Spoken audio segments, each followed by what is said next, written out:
I'm in Glendive, Montana for Listening to America. It's the first town in Montana on the Yellowstone River, and I'll be following the Yellowstone now all the way to Bozeman. But this is the home of a Dinosaur and Fossil Museum.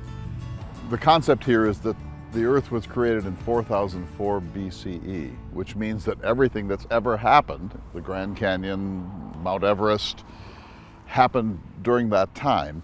And the fossils, according to this theory, are of creatures that existed at the time of Noah and have since disappeared.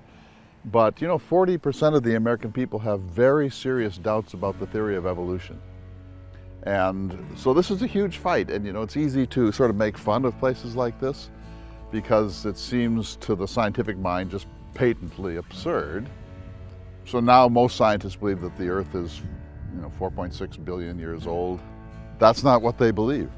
And so I always like to come here. This will be about my 5th time here because it's important, if you're trying to understand America, not to just be openly dismissive of tens of millions of people who believe something else. And the reason that people believe in the idea that the Earth is only about 6,000 years old is because they're literalists and they believe that the book of Genesis and the genealogy one can do by looking at the Old and New Testaments points that way.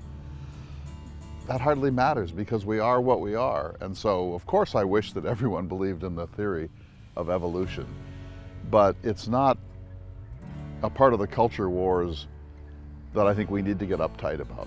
As long as they don't use their belief to lord it over the rest of us, what difference does it make in some sense? We went through, very interesting, and a very, very nice young man named Chuck explained the whole theory to me and suggested several books that I should read.